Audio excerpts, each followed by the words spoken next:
Okay, in this video, we're going to show you the amazing and important GETPIVOTDATA function, which is really very little used, but really should be used a lot more. So let's look back at the data that we had from the chip company last time. The file here is GETPIVOTDATA though.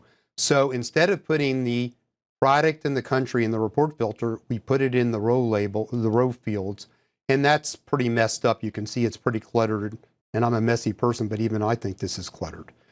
But let's suppose we want to pull stuff out of this pivot table for a report. Like you might want to know, what did you sell of each product in each country in a given month? You might have 100 countries and 1,000 products, and the pivot table just doesn't look that nice. But what GETPIVOTDATA lets you do is pull stuff out of a pivot table and structure it any way you want. So let's see a GETPIVOTDATA function in action, and they're actually pretty complex looking. You never type, in my mind, a GETPIVOTDATA function. You simply do it by pointing. So if I would point to this cell, it's just picked for an example in the pivot table, that's sales of chip 1 in France in April. And you see this crazy looking thing. You see why you wouldn't type it. So what does this mean? It means from the sum of revenue field in the pivot table whose upper left-hand corner was A4, give me what's happened in the month of April. The product was chip 1 and the country was France. And so basically, even if stuff moved around that pivot table, suppose you started selling in Iran, since we have that deal with Iran, that might move the France sales around, but the pivot table function GETPIVOTDATA would still pull the right number out of the pivot table. And if the pivot table updated, and basically you can update a pivot table by simply right-clicking and clicking refresh. In other words, if I would go right here, right-click refresh when you have new data, that basically a pivot table will update automatically.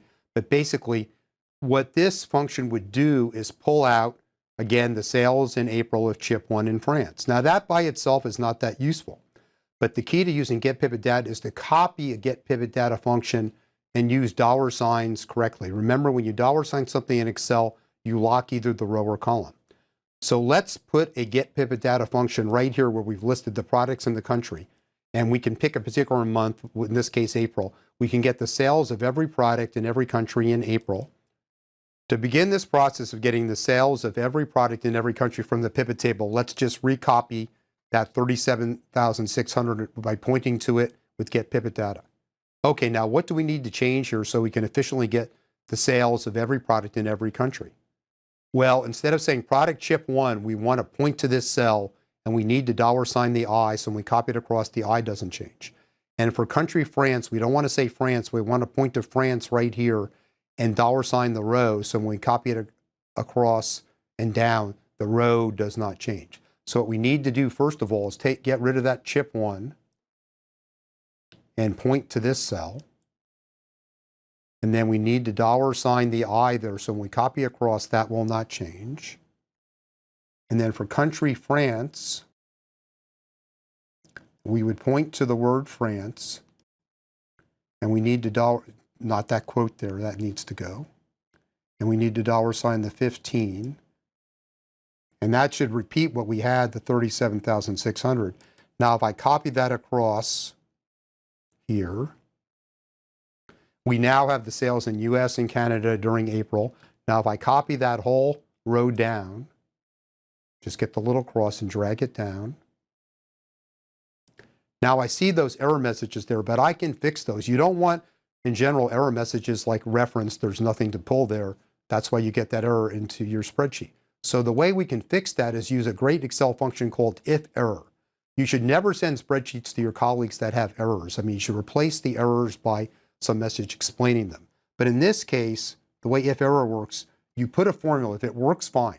If it doesn't work, you put a comma, and what comes after the comma goes in that cell. Now here you want a 0 because there were no sales. So again, the way that function works is it'll do the GETPIVOTDATA if it works, but otherwise it'll put a 0. So there it does 37,600. Drag it across, it's fine. But instead of those ugly ref errors, we will see the zeros like that. And that's much, much better. So this is incredibly powerful. I know from teaching classes at Microsoft that people in Microsoft Finance use this all the time to restructure the data in pivot table to look the way they want. It's much easier to format stuff outside of a pivot table than inside of a pivot table. In the next video, we'll discuss timelines, which were introduced in Excel 2013, and timelines help you slice and dice data in the pivot table with respect to time.